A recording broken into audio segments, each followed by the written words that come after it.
em seus lugares na plateia, pois iniciaremos em breve a apresentação do painel Impressões de alterações normativas para as eleições de 2024, contando com a ilustre presença do Dr. Marcelo Weick, assessor para assuntos jurídicos da Secretaria Especial da Casa Civil da Presidência da República.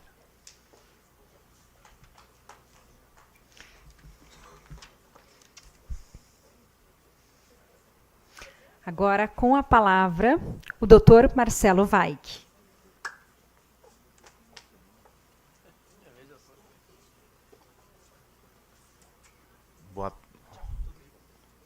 Só puxar aqui. É tanta emoção aqui, é Carol falando, Paulo falando, e a gente também... vou usar aqui o retroprojetor. Eu vou tentar ser muito breve, até mesmo porque hoje é um momento de celebração, né? Eu acho que o convite foi feito para eu estar aqui com vocês nessa oportunidade. Não terei a oportunidade aqui de tentar dar aula hoje, na presença aqui do professor Olivar, Luiz Fernando Pereira, Guilherme Gonçalves, tantos palestrantes e juristas.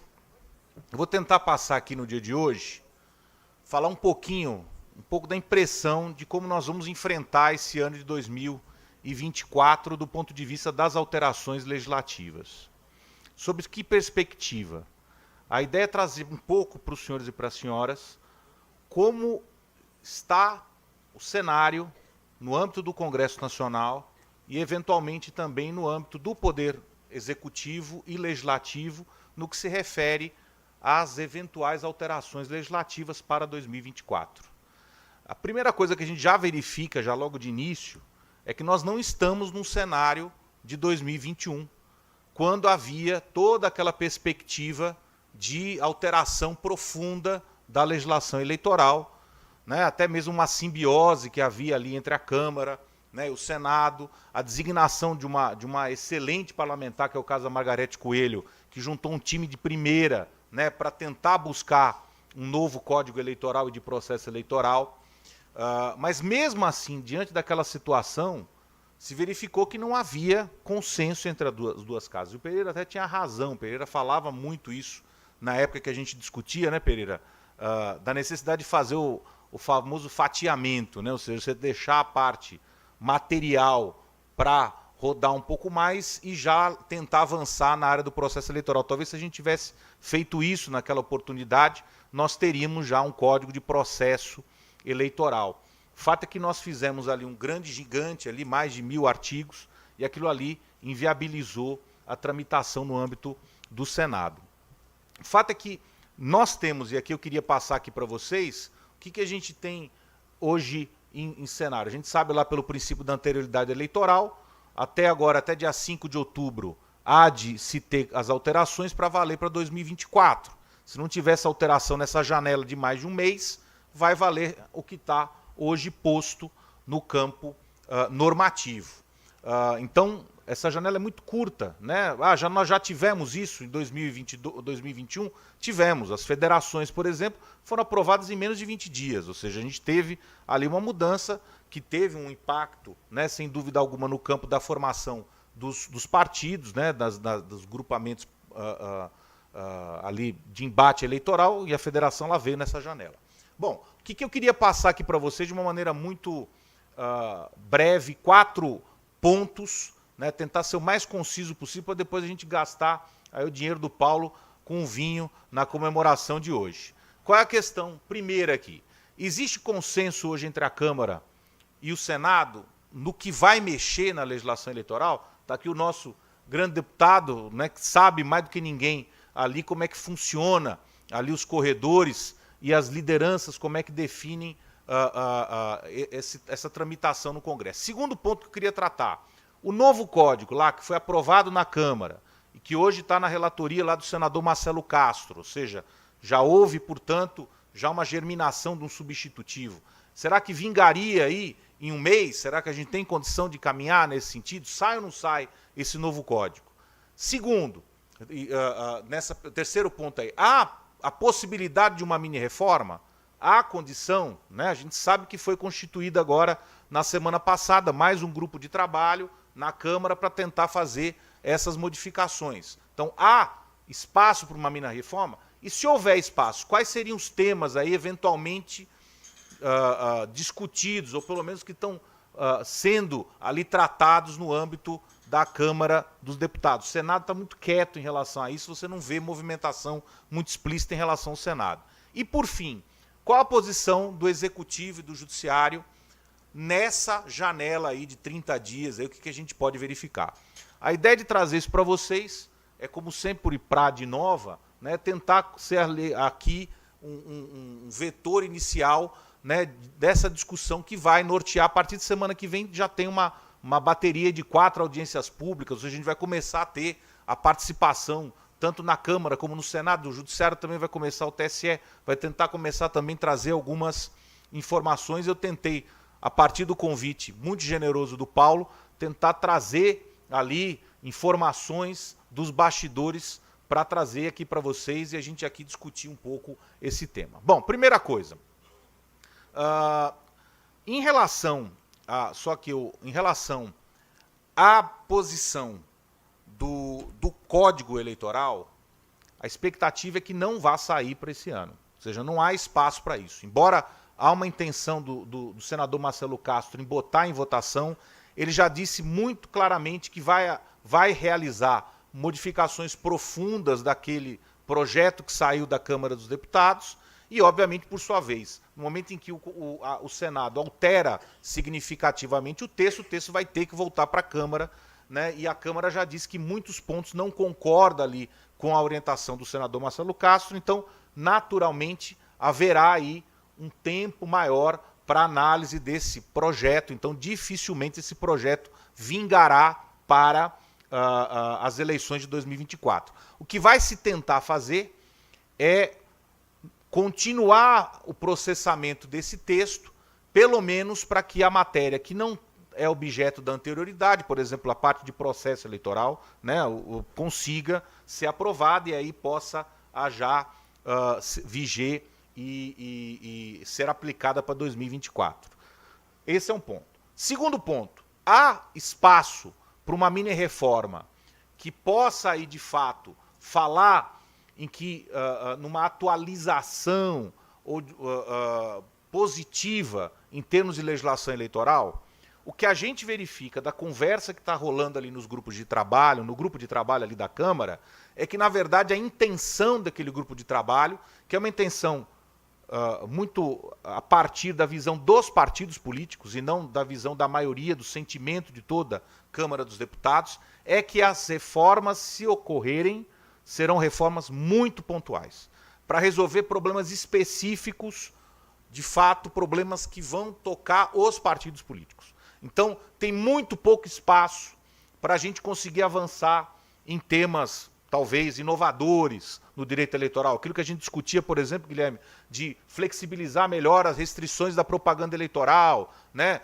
Aquilo que, por exemplo, o trabalho que a Ana fez lá, Santano, de tentar trazer o financiamento privado, né? com limitações, né? Avançar no campo da participação de gênero, ou seja, tudo isso não tem ambiente para essas modificações. Isso não vai acontecer, ou seja, não sejamos ali bobões, ou pensar até mesmo, né, ou extremamente otimistas de achar que vai haver uma alteração nesse sentido. Então, o que nós podemos ali projetar? Quais são mais ou menos as discussões que estão ali a correr no campo desse grupo de trabalho? Primeira coisa, uma maior flexibilização da burocracia dos partidos que compõem as federações partidárias. O que se criou? Se criou as federações especificamente para tentar salvar determinados partidos políticos que iam ser engolidos, né, pela questão da obrigatoriedade do número mínimo de deputados para conseguir sobreviver. Eles se integraram em federações, se criou esse modelo especificamente para atender as eleições de 2022. Acontece que agora nós temos mais de 5.500 eleições para fazer em eleições municipais e essas federações têm partidos no âmbito municipal com diretórios com muitos problemas. Inclusive diretórios que não foram nem constituídos. E aí como é que você vai fazer, por exemplo, essa reunião dessa federação, por exemplo, partidos grandes, como é o caso do PT, do PSDB, ou seja, que são partidos que têm uma estrutura partidária muito densa, com co-federados com problemas seríssimos, né? Seríssimos de ausência de prestação de contas, de ausência de CNPJ, ou seja, para a estruturação desses partidos para enfrentar eleições municipais federadamente, isso é um problema muito sério. Então, o que se percebe ali, um dos movimentos ali dos grandes partidos que se federaram, é uma tentativa de burocratização, ou até mesmo de flexibilização dessas regras burocráticas para poder fazer valer as eleições de 24 como federação. Segundo ponto, e aí é um ponto que a gente percebe que, até na minha avaliação, será até um certo retrocesso. Há um sentimento das grandes lideranças partidárias no sentido de não deixar que a discussão das cotas, sejam elas de gênero, sejam das candidaturas pretas, tanto no que se refere a número de candidatos, como também a parte de financiamento, não quer mais deixar na mão da Justiça Eleitoral. Então há uma tendência muito forte de se avocar a essa responsabilidade e o Congresso aí, no caso da Câmara, tentar ali ela própria definir, por exemplo, como é que ficaria essa distribuição, né? Se você vai fazer o cálculo do país inteiro, ou se você vai fazer o cálculo por município, né?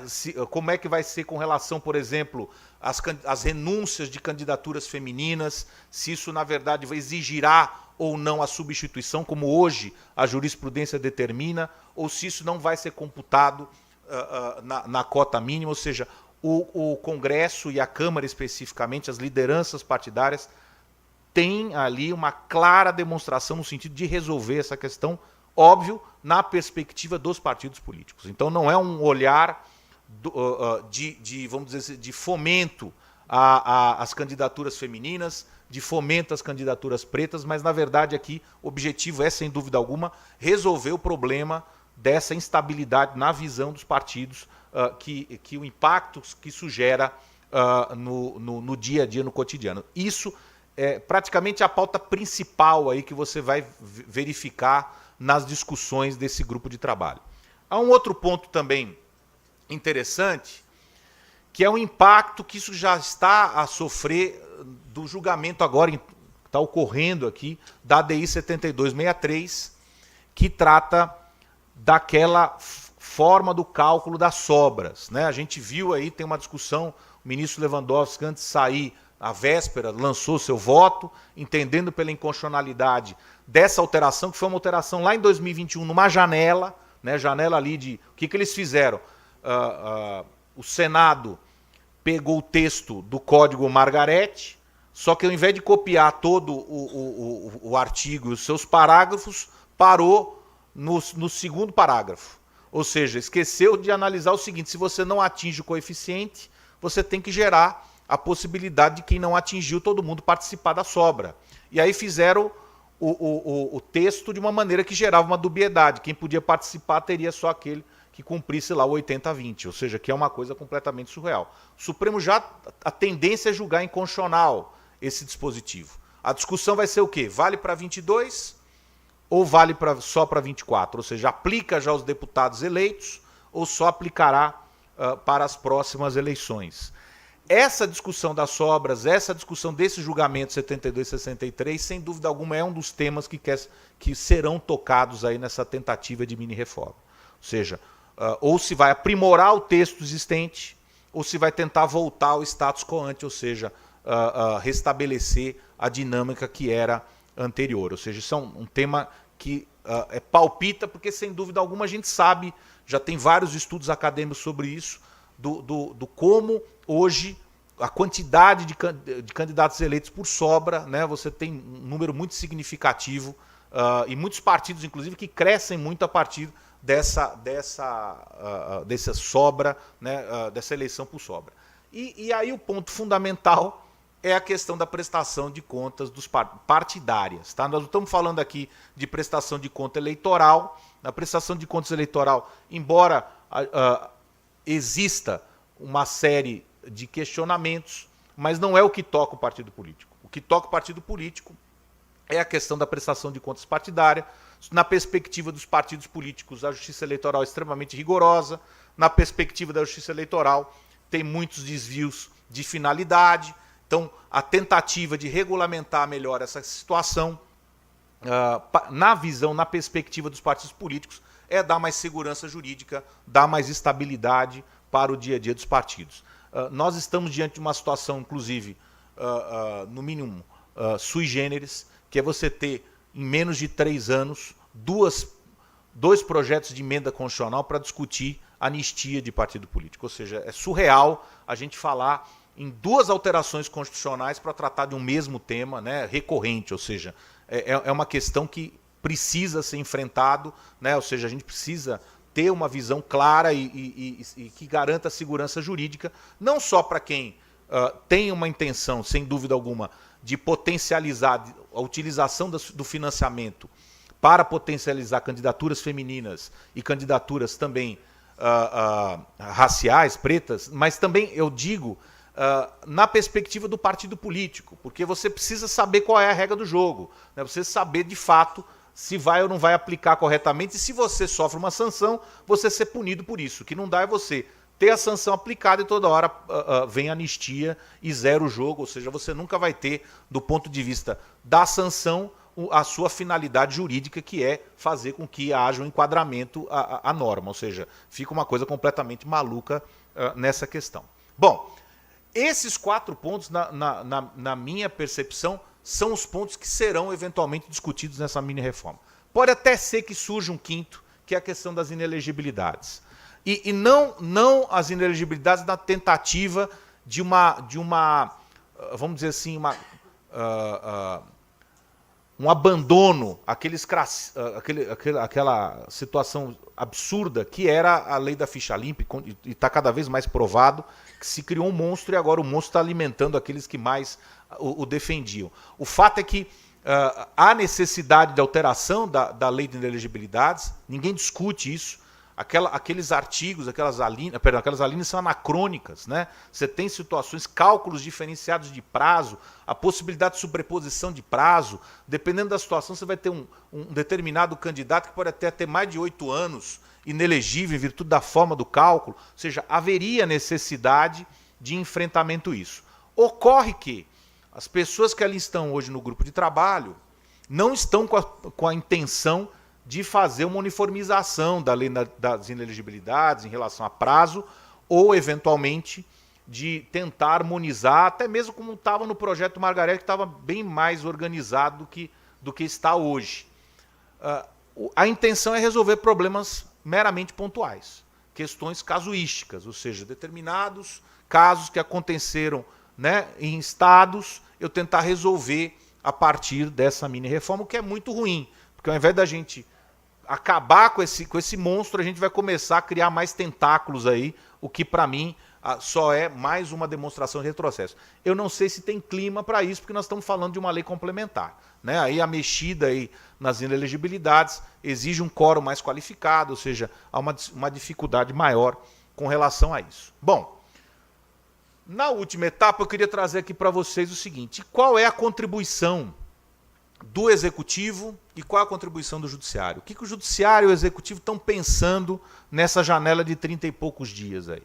Bom, no campo do Executivo, a preocupação é regulação de rede. Tá? Assim, não se entende, inclusive, que não é pela reforma da legislação eleitoral que vai se resolver o problema das redes sociais. O governo tem uma posição de que o melhor caminho é você trabalhar nesse binômio aí dos 2 projetos de lei, o 2630 e o 2370, que vai tratar do dever de cuidado, transparência, né, e formas de você controlar esse ambiente indiscriminado das redes sociais. Muito se falou do 2630 e não se leu o 2630. Né? Muito se disse que havia uma tentativa de censura, né, de controle do conteúdo, e não é nada disso.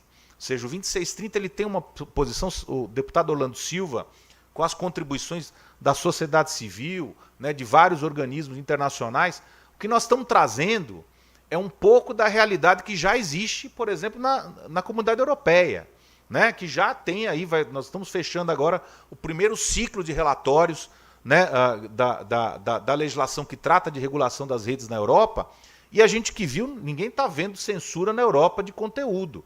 O que está havendo, na verdade, é a regulação de um setor que não é regulado. Um setor que hoje movimenta bilhões e bilhões de dólares e não tem a mínima regulação. É um campo que, na verdade, quem só manda é os proprietários e os algoritmos das suas respectivas empresas. Então, trazer um ambiente em que se possa, primeiro, ter a transparência de entender como é que se funciona cada engenharia algorítmica de cada plataforma. Ou seja, hoje a gente não sabe como é que um post é direcionado para um em detrimento de outro. Você vê, essa semana estão dizendo que o Instagram mudou toda o seu desenho. Por quê? Porque já estava todo mundo manjando como é que isso acontecia, então eles mudaram agora o sistema para conseguir novamente nova forma de você impulsionar financeiramente, mais dinheiro para a plataforma do Instagram. Então, você conseguir ter a transparência de entender como é que funciona o desenho de cada uma dessas plataformas, ou seja, que a gente chama de você conseguir saber, fazer a leitura desse algoritmo é fundamental. Então, o dever de transparência ele é importante. E a outra coisa que é o dever de cuidado. Ora, se você tem um ambiente, que é um ambiente gerido por uma plataforma, que tem seus algoritmos ali gerenciando o caminhar dessa plataforma, ou seja, se essa plataforma que ganha dinheiro, ela tem esse comando perante as ideias, as pessoas, as cabeças de todos, a ela, no mínimo, tem que ser dado um dever, que é o dever de cuidar da saúde desse ambiente digital. É isso quando se fala o dever de cuidado. Ou seja, como você tem um filho lá, você não vai direcionar seu filho para fazer tudo que você quer. Mas você tem que a ele dar a proteção necessária para ele poder caminhar num ambiente saudável. Um ambiente que não seja nocivo. Um ambiente que não seja, na verdade, ruim para o desenvolvimento dela. Essa é a ideia do dever de cuidado. Então, quando a legislação europeia ela foi criada com esse objetivo, criar parâmetros para que as plataformas tenham ali diretrizes no controle do ambiente saudável, do bom ambiente comunicativo entre aqueles que participam daquela rede. E aí vem as sanções. As sanções ela não, do 2630 não é na individualização da postagem. Não é combater, por exemplo, aquilo que o Pereira falou negativamente, eu vou lá e como plataforma vou derrubar e vou sancionar. Não é nada disso. Essa sanção que ela vai acontecer, ela continuará sendo do campo do judiciário. Você se sentiu ali ofendido, caluniado, difamado, injuriado, você vai procurar a justiça. Eventualmente você vai pedir lá para derrubar aquele conteúdo que você entende que é difamatório, que é injurioso, que é calunioso. Bom, é ali, é o caminho ali. As sanções que elas ocorrerão é quando as plataformas não cumprirem o dever de transparência e não cumprirem o dever de cuidado. Ou seja, nós estamos falando muito mais da tentativa de regras para a gestão do ambiente saudável, positivo das redes sociais, do que ficar preocupado lá se a tia lá, tua vizinha, né, teu avô do WhatsApp lá, está brigando na rede social. Não é este o objetivo. Não é esta a intenção do 2630. Então, isso é um ponto que o governo tem se preocupado muito com isso. E aí vem a questão, por que não votou?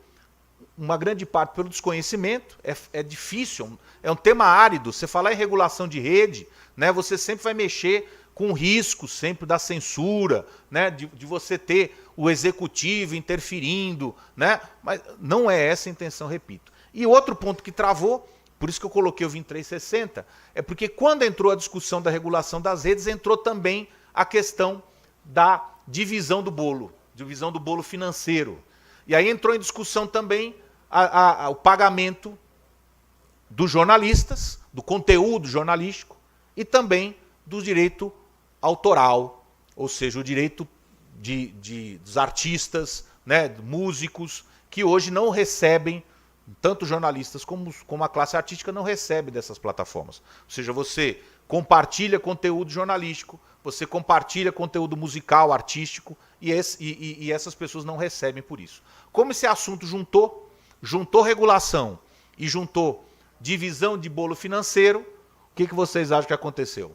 Travou os dois projetos. Então, infelizmente, hoje há um grande dilema. Se colocou os dois para serem votados juntos, o 2630 e o 2360, então há um risco muito grande de nenhum dos dois andar, né? E aí, obviamente, a gente vai ter menos ainda, né, regras para as plataformas. A gente já tem outras discussões também de plataforma que foge aqui o direito eleitoral, a questão no âmbito trabalhista, laboral, né? Como é que você lida, por exemplo, com essas plataformas como a uberização, né? O iFood, né? Isso é uma outra questão no campo do direito laboral, mas no nosso aqui, no direito eleitoral, a discussão da regulação das redes é fundamental. A visão do governo é que não dá para você trabalhar, né, enxugando gelo, post por post. Você tem que tentar trabalhar, na verdade, na perspectiva da busca de um ambiente mais interessante, mais democrático, mais saudável, mas também mais transparente. E você precisa sancionar quem não tem o dever de cuidado e quem também não apresenta ali o detalhe da sua modelagem de negócio, ou seja, dos seus algoritmos. Para finalizar, qual é a posição do judiciário? Né? O TSE, por incrível que pareça, nessa gestão, ela está muito mais contida do que nas outras gestões. A gente via a gestão do ministro Fachin, do ministro Barroso, até mesmo a ministra Rosa, ela dialogava muito mais com o Congresso e também com a sociedade civil na discussão dessa alteração da legislação eleitoral. A atual gestão, o ministro Alexandre tem uma postura mais contida desse diálogo.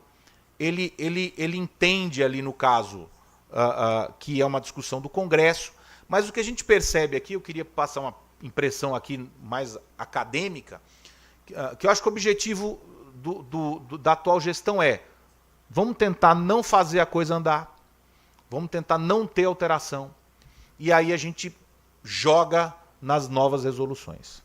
Então a ideia que eu visualizo serão turbinadas as resoluções atualmente vigentes, né? A ideia é turbinar, deixá-las mais robustas, e a partir daí dessa robusteza, por exemplo, aquela última resolução que foi editada às vésperas das eleições em 2022, a tendência ela ser repaginada numa perspectiva para as eleições locais. Então, ou seja, eu fico até a imaginar se nós, naquela resolução, quem tinha o poder, vamos dizer assim, do efeito erga omnes, era o ministro presidente da corte. Eu fico a imaginar como é que a gente vai fazer isso em eleições municipais. É humanamente impossível essa atribuição ser do TSE.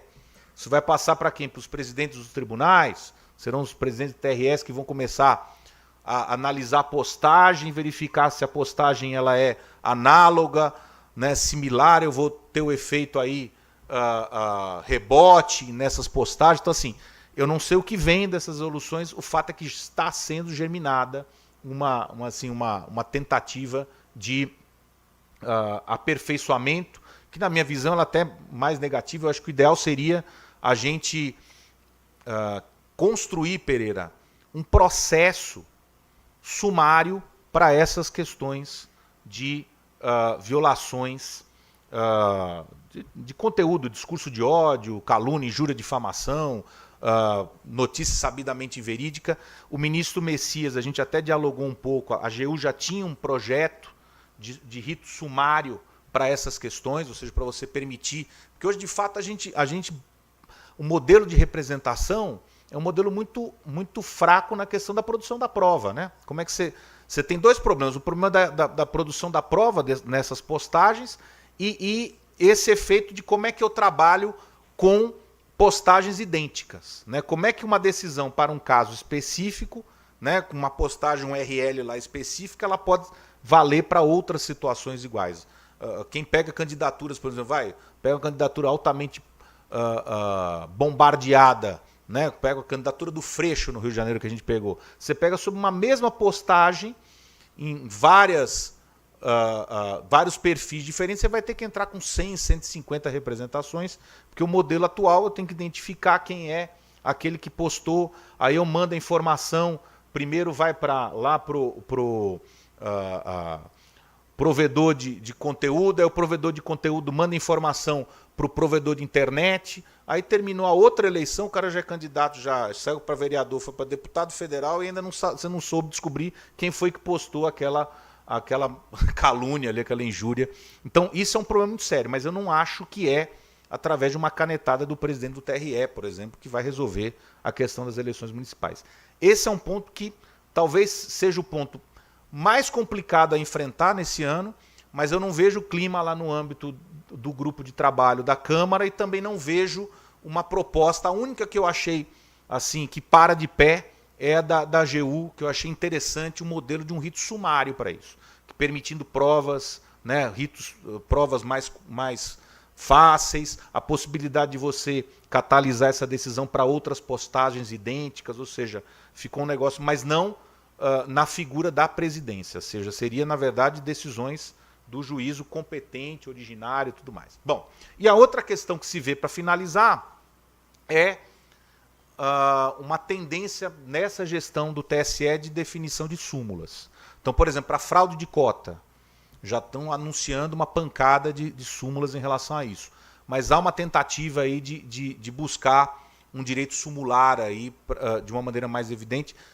Nisso tem participado os novos ministros da categoria jurista, já estão pensando nisso. O professor André, que tem uma longa tradição, né, desde a DPF, né, de tentar né, tornar o processo mais concentrado. Então, eu acho que essa questão dessas súmulas tende a ser uma gestão, só não sei se o ministro Cássio manterá essa postura que o ministro Alexandre está querendo. Ou seja, o cenário, em resumo, não é positivo para muitas transformações.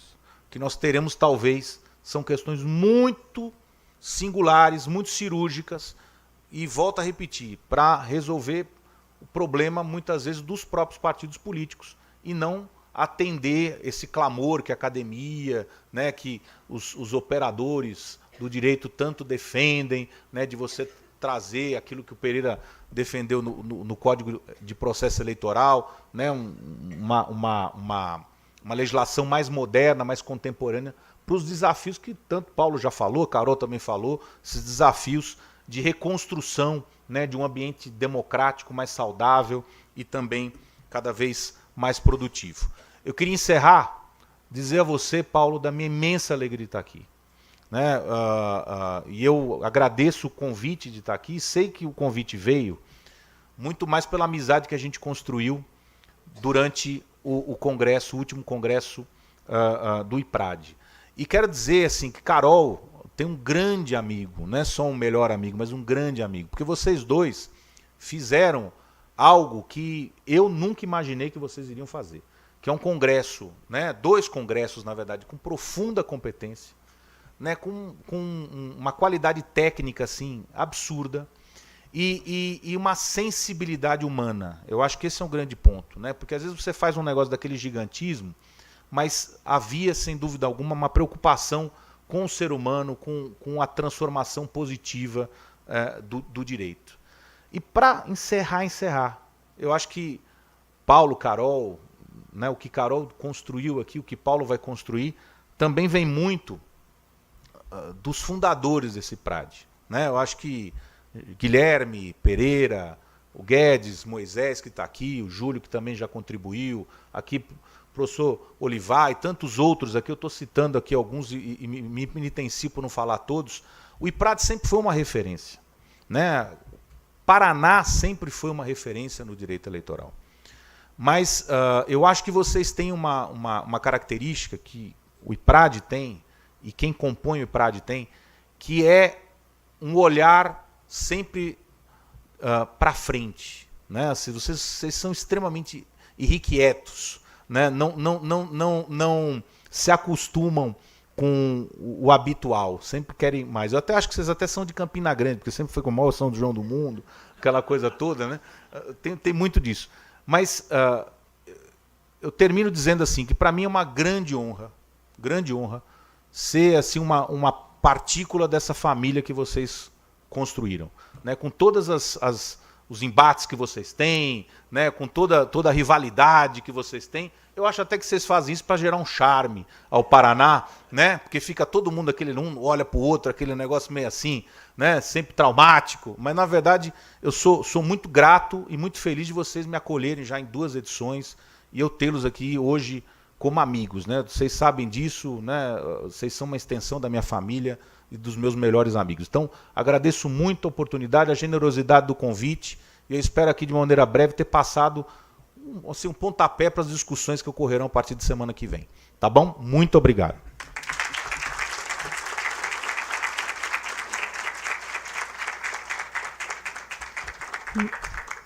Nós que agradecemos, Marcelo Vaik, por esse incrível painel, por essa palestra sensacional.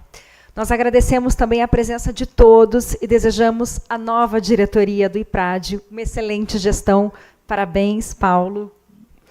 E tenham todos uma ótima noite.